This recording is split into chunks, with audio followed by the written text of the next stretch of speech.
సంఖ్యాకాండము 23 అధ్యాయము. అప్పుడు బిలాము, ఇక్కడ నేను బలి అర్పించుటకు 7 బలిపీఠములను కట్టించి ఇక్కడ 7 కోడెలను 7 పొట్టేళ్లను సిద్ధపరచుము అని బాలాకుతో చెప్పెను. బిలాము చెప్పినట్లు బాలాకు చేయగా, బాలాకును బిలామును ప్రతి బలిపీఠము మీద 1 కోడెను 1 పొట్టేలును దహనబలిగా అర్పించిరి. మరియు బిలాము బాలాకుతో, బలిపీఠము మీది నీ దహన బలి యొద్ద నిలిచియుండుము, నేను వెళ్ళెదను. ఒకవేళ యెహోవా నన్ను ఎదుర్కొనునేమో, ఆయన నాకు కనుపర్చునది నీకు తెలియచేసెదను అని చెప్పి మెట్ట ఎక్కెను. దేవుడు బిలాముకు ప్రత్యక్షము కాగా అతడు, నేను 7 బలిపీఠములను సిద్ధపరిచి ప్రతిదాని మీదను 1 కోడెను 1 పొట్టేలును అర్పించితిని అని ఆయనతో చెప్పగా, యెహోవా ఒక మాట బిలాము నోట ఉంచి, నీవు బాలాకు నొద్దకు తిరిగి వెళ్ళి ఇట్లు చెప్పుము అనెను. అతడు బాలాకు నొద్దకు తిరిగి వెళ్ళినప్పుడు అతడు మోయాబు అధికారులందరితో తన దహనబలి యొద్ద నిలిచియుండెను. అప్పుడు బిలాము ఉపమాన రీతిగా ఇట్లనెను. అరాము నుండి బాలాకు, తూర్పు పర్వతముల నుండి మోయాబు రాజు నన్ను రప్పించి, రమ్ము, నా నిమిత్తము యాకోబును శపింపుము, రమ్ము, ఇశ్రాయేలును భయపెట్టవలెను అనెను. ఏమని శపింపగలను? దేవుడు శపింపలేదే. ఏమని భయపెట్టగలను? దేవుడు భయపెట్టలేదే. మెట్టల శిఖరము నుండి అతని చూచుచున్నాను, కొండల నుండి అతని కనుగొనుచున్నాను.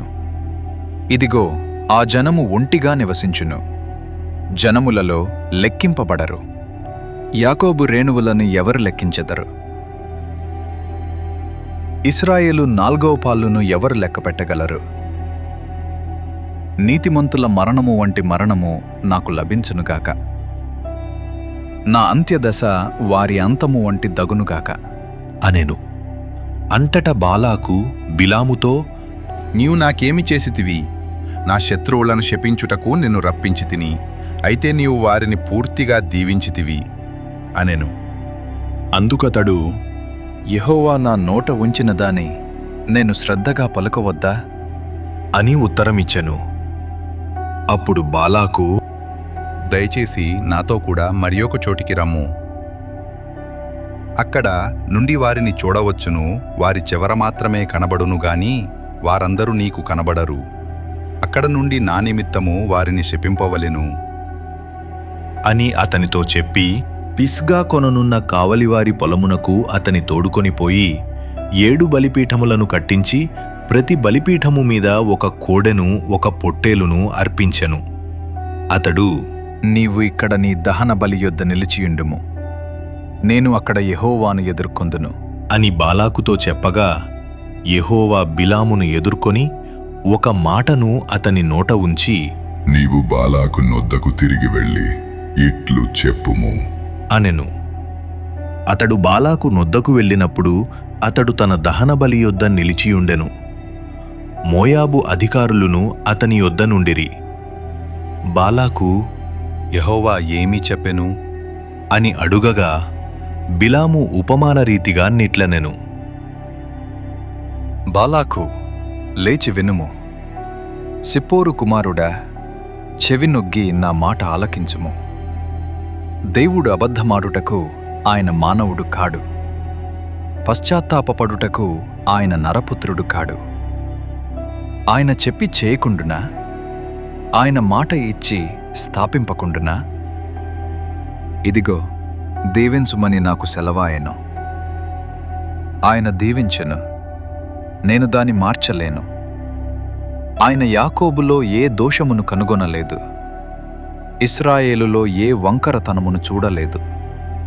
అతని దేవుడైన యెహోవా అతనికి తోడయ్యున్నాడు. రాజు యొక్క జయధ్వని వారిలో నున్నది, దేవుడు ఐగుప్తులో నుండి వారిని రప్పించెను. గురుపోతు వేగము వంటి వేగము వారికి కలదు. నిజముగా యాకోబులో మంత్రము లేదు, ఇశ్రాయేలులో శకునము లేదు. ఆయా కాలములందు దేవుని కార్యములు యాకోబు వంశస్థులకు ఇశ్రాయేలీయులకు తెలియచెప్పబడును. ఇదిగో, ఆ జనము ఆడు సింహము వలె లేచును. అది సింహము వలె నిక్కి నిలుచును. అది వేటను తిని చంపబడిన వాటి రక్తము త్రాగు వరకు పండుకొనదు. అంతటా బాలాకు, నీవు ఏమాత్రమును వారిని శపింపను వద్దు, దీవింపను వద్దు అని బిలాముతో చెప్పగా, బిలాము, యెహోవా చెప్పిన దంతయు నేను చేయవలెనని నేను నీతో చెప్పలేదా? అని బాలాకుకు ఉత్తరమియ్యగా, బాలాకు, నీవు దయచేసి రమ్ము, నేను వేరొక చోటికి నిన్ను తోడుకొని పోయేదను. అక్కడ నుండి నా నిమిత్తము నీవు వారిని శపించుట దేవుని దృష్టికి అనుకూలమగునేమో అని బిలాముతో చెప్పెను.